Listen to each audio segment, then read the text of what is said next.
يا خديجان كوكولي سنا سباب رزيزو ويا خلفه في جبس داندي دوغان دريزو دوغان كمولا سادا انيو راسنا بابسو انجفنو غنفاچو كندوغا دوبوچو يرنيا سابوريزي يا خلوكو وريغي روميا ودبرزي وسندغن سنا Sinirambol nesena, kota digambare.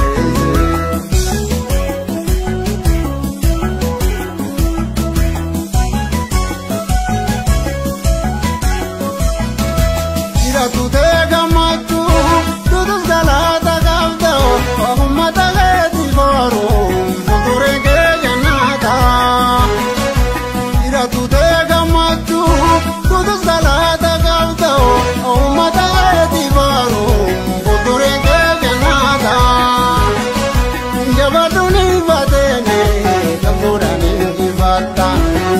la fe ababo gata jabaduni batene kaboda ni fata sino la fe ababo gata anuga do kocho yenya saboreze ya halubu warege omiya utabarze wasinta ganne sena todi gambare sinirahon sena kota digambare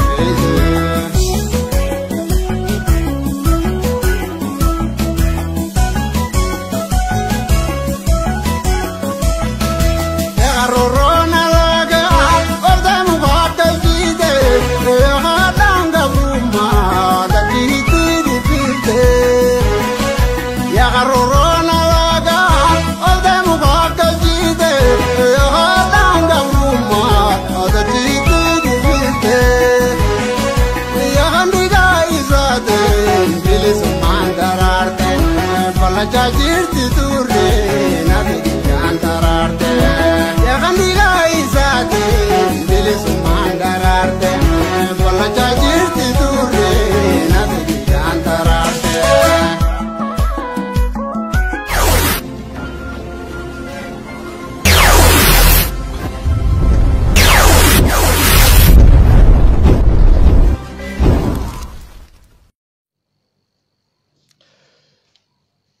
harka fuudhee dhaggeeffattoota fi daawwattoonni Oromiyaa Miidiyaa Teknooloojii akkam nagaa jirtanii fayyaa keessan jechaa nageenyi keenya kan hundarraa maddee bakkuma isin jirtanitti isin haa ga'u. Akkuma beekamutti yeroo keessatti keessummaa garaagaraa qabannee isinii dhufuun kennas ni yaadatama. Keessummaan keenya eenyummaa isaa sammuu akka wal bartan ta'a. Isumaanii yoo yaa Oromiyaa Miidiyaa Teknooloojii fayyadamtanii yookiin immoo waamisa Oromiyaa Miidiyaa Teknooloojiitiin baga dhiyaattanii. Baga nagaa nu eedan isinis galatoomaadhaa. Maqaa miidiyaa kanaatiin baay'een isin galatoomfadha. Anis artisti Mul'ataa Waariyootiin jaama.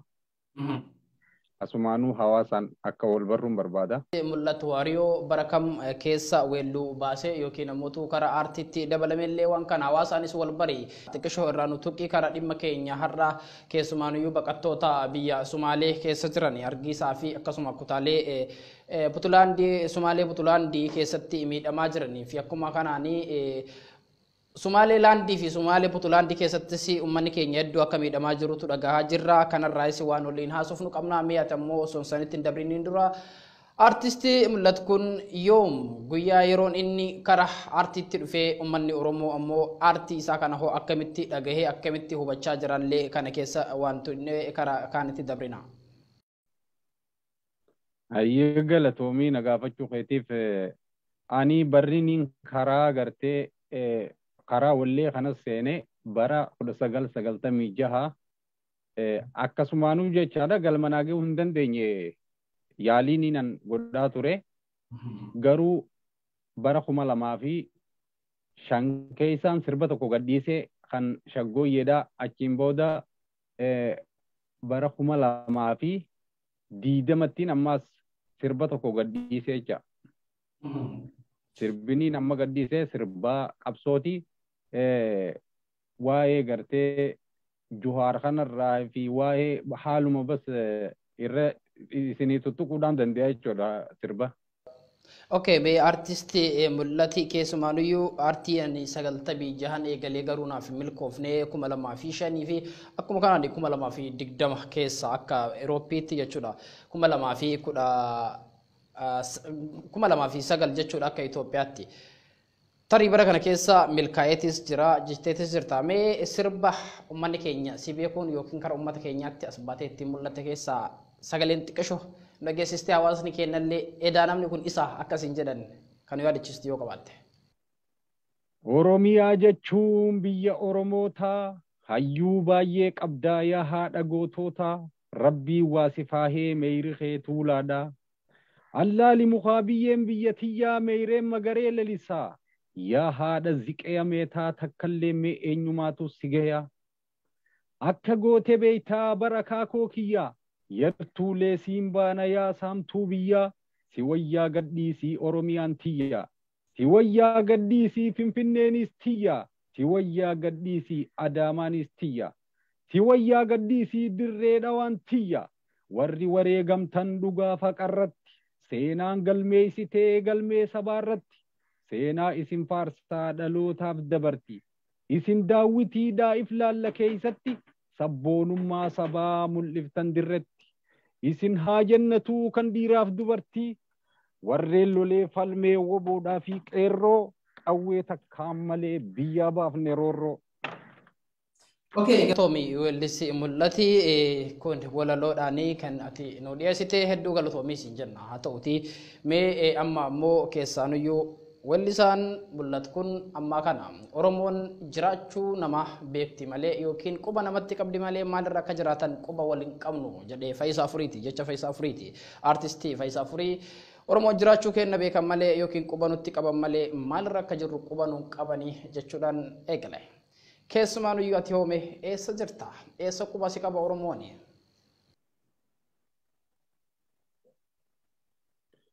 Dhugaadhaa ani iddoon hin jiraachaa ture magaalaa Adaamaa ganda Duwwaa Afuriiti. Bakki inni itti dhaladde aanaa Malkaa Balloo Araddaa Jaaja jechuu yoo dhageesse namni hin beekne hin jiru. Achitti hin dhaladde Malkaa Ballootti hin dhaladde. Guddinni kiyya immoo Dirree Dhawaadha. Jireenyi kiyya ammaaf yeroo ammaan tana biyyarraa baheetti Adaamaa keessaan ture jecha. Achirraa hingaa gartee hawwisoollee achitti ijaaree hawwisoo san akkasitti sababa saniin waa hedduun na qabate. Sirba kiyyallee akkasitti arganii sababa saniin akkasitti biyyarraa bahuu danda'e jechaadha. Sirba sanillee siintuu inni bara duran seenne sirba siin seenne. Walii galee sabni gaddisa tokkummaa Oromoo jalatti wali murteeffanne walabummaa sababaaf na addunyaatti. Walii galee sabni gaddisa tokkummaa Oromoo jalatti wali murteeffanne sabboonummaa sababaaf na addunyaatti. Faajjii bilisummaa hangaasisuun qaba. Haqaan falmuun qaba. Dhugaa woboo qaba. Shiraan awwaalamne. Turree bara dheeraa. Qindoomina qabsoon ifa bahuuf jirra. Qindoomina qabsoon ifa arguuf jirra. Walii galee sabni gaddisa tokkummaa Oromoo jalatti waliin murteeffanne walabummaa sababaaf na addunyaatti. Walii galee sabni. Asumaanii keessan iskiriinarra si kenna keessaanuu haala sirbichi jiru argeetis ture. Mee amma karaa yeroo ammaatti maal keessa jirtuu fi eessa jirtu yeroo ammaa kana ati akka basaasoo jirtu naaf himtee jirta biyya Somaaliyaa keessatti baqattoonni Oromoo biyya Somaaliyaa keessa jiran rakkoo guddaaf akka saaxilamaa jiranii fi keessumaanuyyuu miidhaan gurguddaan akka mootuyyuu ji'atti doolaara 50 yookiin baatii sadiitti doolaara 50 ummanni haa kafalu jechuudhaan mootummaan biyya sanii akka labsellee dhageenyeetis jirra. Mee maaltu jira? Maaltu maal ta'e waan kanarraa mee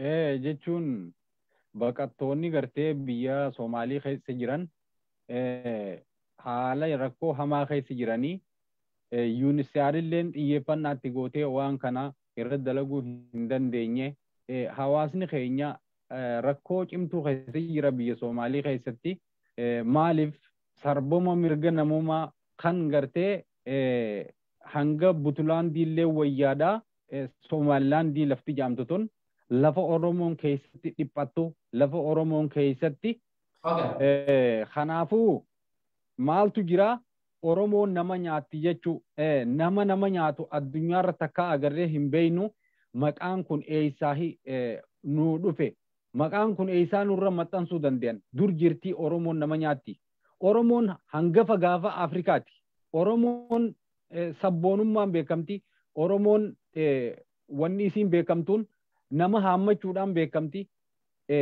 Oromoon nama jaalachuudhaan beekamti Oromoon nama nyaatti jaanii kan Somaalilaandiin maqaa hin jirre uummata keenyaaf buusaa jirti hawaasni keenya haalaan dhiphachaa jira haalaan achi keessatti rakkoon dararaa hamaan irra gahaa jira namoonni waraqaa UNHCR qabu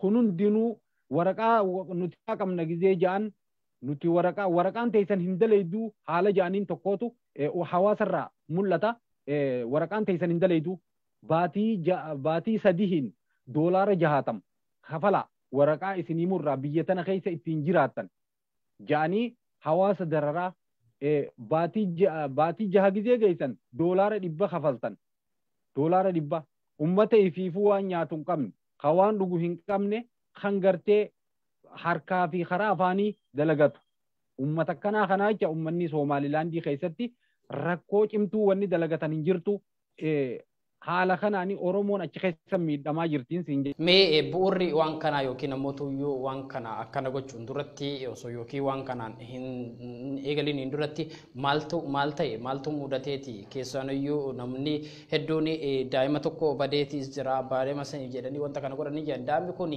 hangam ummanni Oromoo fudhachuu yookiin ammoo ummanni Oromoo yookiin mana san cabsee daa'ima san fudhachuu maali tariti poolisaan nama argametu jira moo ragaa qabamoo maalidha wanti akkas jedhanii kaasan tokko fa'aa jira mee wanni kun akkam hagam dhugaadha hagam dhara ragaa tokkollee hin qaban ragaa qaban hin qaban ragaa malee maqaballeessi malee kuni ragaa tokkollee hin qabdu Soomaaliin mana cabsan hattuu mana cabse daa'imaa fuudhame isaanii warri kalee namaa gurgurachuu bare isaanii warri onnee namaa gurgurachuu bare Somaalilaandiin ni beeyna waan isaan ta'an beeyna ani xiqqeenyaaniin achi keessa dhufee ture waan isaan hojjechaa turan hundaa'uu niin beeka Somaalilaandiin maaliif warreen kalee namaa gurguratu isaan Oromoo saqacaanummaa kanaa tanaa hin beeytu jecha uummanni Oromoodha kuni ragaa tokkollee hin qabu jecha ragaa tokko ka dhiyeessan hin qaban isaan ammoo ilmoo namaa fuudhanii mana cabsanii shirri kun dhiifamaa wajjin shirri kun shira mootummaa Itoophiyaatiin qindaa'e achi keessatti imbaasii Itoophiyaatiin qindaa'e kun beekamaadha akkuma Suudii keessaa nama godhaa jiran akkasumatti shirri kun Somaalilaandii keessaayis akka gartee Oromoon gartee buqqaatu warreen barbaadu warreen biltsiginnaati jecha warreen shira kana achi keessatti hundeen gadhaabee wanna godhu jiru sochoosaa jiru. Mee waan kana irratti akkuma ammaatti naa kaastee keessumaaniyyuu mootummaa biyyaattuu keessa jira yookiin mootummaa Itoophiyaattuu waan kana harka keessaa qaba jechaatis jirta warroota imbaasii biyya san jiranitu waan kana oofaa jira jechaatis jirta. Mee tariitii waan kana irratti uummanni keenya kan achi keessa jiru dhaabbata UNHCR jala kan jiran dhaabbanni UNHCR deebii akkamii deebise waan kana irratti yookiin uummata miidhamaa jiru yookiin uummata maallaqa akkasii kafalaa jiran jedhu kara dhaabbata UNHCR yoo iyyattanii maali deebiin isaanii maal ture? Eeyyeen galatoomi. Amma hawaasni akki jechaa jiru dhaabbata UNHCRtti illee gabaafanne mootummatti illee iyyannaa galfanne deebiin takka ilaa ammaan tanaa nuun deebinee waan jedhamu takkaatu hawaasarraa dhiyaachaa jira jecha deebi'aan kannameef hin jiru. Akkasuma caljaan UNHCRis akkasuma caljatte mootummaanis akkasuma caljatte namuutuu badii fi beeka waan hojjetan beekan waan shira mootummaa Itoophiyaatii waliin hojjechuu jiran beekan. Kanaafi wanni caljaaniif ummata keenya ummata gartee miskiina walitti qabanii huunnoo daangaa wacaalee irra naqanii kaanis hidhaa kaanis dareera darara keessa galchanii dhalaa teenya gudeedaa kaanis uleedhaan reebaa akkana haalli Oromoon Hargeysaa keessatti jirtu si gabaa. Hawaasni keenya akka UNHCRs dhaqanii yookiin dhaabbanni UNHCRs gaafa kana duraatti dhaabbata UNHCR fuuldurattis mucayyoon takka dhaanamaa turte sooshaal miidiyaa hawaasummaatii fi miidiyaa irrattis dabraatis ture. Mee wanti sun hoo bu'uurri sun hoo hanga ammaatti tariitii wanti sanii wal qabatamu wanti kun akkamii wanti dhiibbaan mootummaa biyya saniitiin taamaa jiru kun waan baay'ee hedduu nama qaanjessuudha addunyaa irratti keessumaanuyyuu poolisii naannoo yookiin ammoo nageenya eegu ta'ee mucayyoo takka kan dhaanaa ture yookiin tumaa turetu mul'ataa ture kana durasi ammas ammoo wanti kun waanuma saniin kan wal qabatu moo akkamii wanti kun wanti gargariiti. Galatoomii dhaabbata UNHCR jaamusan namnummaan harka galfatee harkaa qabu mootummaa biyyattiiti. Kanaa waliin basaastonni Itoophiyaatis UNHCR san keessa dalagan. Kun beekamaadha. Maaliif warreen Oromoo irratti shira yaadu deebi'immaas intala takka leenci nyaate Hargeysaa keessatti leenca san ilmaan Oromoo sooraa turan leenca san. Leenci san intalti leencaan ciniinamtee jechaadha. Namni maaltu asitti waatee heejee as garagalee intala san laalee hin jiru. Kalee isaa gudeeddii dhiirarra gaggeeffamtee jira san gabaasa isiniif hin dhiyeessa. Ragaa qabatamaa jechaadha. Itti ergeetiin jira hawaasa waraabaa sirriitti naa ergaa jeeniitiin jira kana isiniif hin dhiyeessa. Kuni mootummaadhaa wanni harka keessaa qabu. Dhaabbanni UNHCR waa takka waan uummataa godhu jiru hin qabu. Uummata keenya dhaabbata UNHCR jechuun silaa dhaabbata if danda'e dhaabbata mootummaan akka fedhe godhuu jecha dhaabbanni UNHCR kan Hargeysaa keessa jiru. Kana hawaasni keenya silaa dhaabbata UNHCR qabajee amata 20 ol warreen waraqaa qabatee achi keessa taa'u jiru jira. Akkasumatti fakkaataa Rattati mee bakka uummata keenya yookiin achi keessa jiru bakka buutee amma kana kan Oromiyaa miidiyaatii teekinooloojiitti dhuftee dubbachaatiis jirta. Mee uummanni keenya hoo wanni barbaadu yookiin uummata Oromoo bal'aa irraa wanni barbaaduu fi akkasuma mootummaa biyyattii saniitiin keessumaanuyyuu Itoophiyaatiinis maal akka jedhaniin feeta maal jettanii mee akkuma hawaasaatti keessanuu qaama hawaasaa keessaa taate amma kana kan Oromiyaa miidiyaa teekinooloojii dhiyaatte mee maal jetta dhaamsa uummata keenyaa qabduu fi dhaamsa mootummaa biyya saniifis qabdu dhaamsa mootummaa Itoophiyaatiifis qabdu hoo maalidha? Okay. Wanni nin jiru mootummaan ni dhufa ni dabra. Ammoo seenaan wanni tun dhalootaaf hijaa hambisuun waan hin barbaachifne wanni nin mootummaa Somaalilaandiitii dhaam. Waxaan idiin baaqayaa dowladda Somaliland oo gaar ahaan oo ummadda joogta Oromada oo ku nool magaalada Hargeysa waxaan idiin baaqayaa inaad oo xumaanta ka joojisaan inaad oo magaca xumada ka joojisaan ayaan idiin baaqayaa annagaa jaara annagaa wada degan cadowgii oo na dhex gale oo waxa nagu sameynaya uu naga bixi doonaa annagaa isku harayna ma fahanteen dowladda Somaliland ina faraha ka qaado shacabka ummadda Oromada hadday faraha ka qaadi weydo xumaanta oo ummadda Oromada iyo Soomaali oo ka dhaxaya inay abuuri doonto saa inay ka ogaatoon aan idiin baaqaya wanniniin dabarsuu barbaadu mootummaan Itoophiyaatis harka keessa galfatee mootummaa Somalilaandiitii waliin shira ummata keenya irratti oofaa jiru akka harka isaa irraa deeffatu harka isaa deeffatu irraa imbaasii achi keessa jirtu kan shira xaxee ummata keenya irratti basaastota isaa gaddiisee ummata keenya irratti waan hin taane hojjechaa maqaballeessiidhaan kana gaggeessaa jiru hatattamaan akka harka keessaa deeffatu. Harka keessaa deeffachuu baannaan ammoo san dirreenis kana fardinis kana bal'inaan waliin baanaa jechaadha. Waan tokko waan amma ummanni Oromootiin bakka buutee waan kana dhaammattu mee afaan Oromootiin ummanni keenyaan hoo maal jetta? Ummata keenya Oromootiin ummata bal'aa idil addunyaa jiruun hoo maal dhaamta? Ummata keenyaaf wanni hin dabarsu tokkummaa keessan cimsaa qabsoo teessanitti hirmaadhaa. Jiruun biyya hambaa jiruu biyya hambaati. Jiruun biyya hambaa kunoo akkuma laaltanii agartani. Suudiis tahee Somalilandis tahee biyyoota biraatis tahee jiruun biyya hambaa jiruu biyya hambaati nun qabattu ilmaan Oromoodha. Wanni isinii dhaamuu barbaadu. Qabsoo adda bilisummaa Oromootti hirmaadhaa.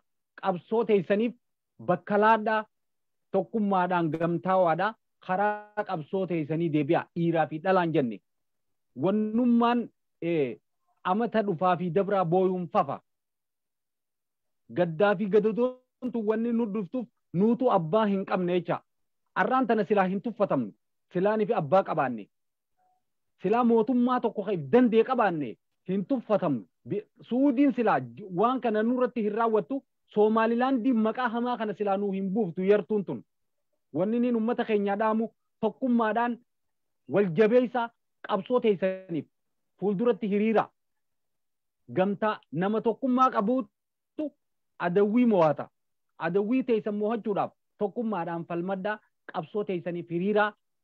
Tanaaf gurra hin laatina. Yartuu fi galtuudhaaf yeroo hin qabnu. Gurra hin qabnu. Qabsoon Oromoon irra jirtu qabsoo ittiin maayyiiti. Gabrummaan hiddaan buqqaatee dhabamuufi.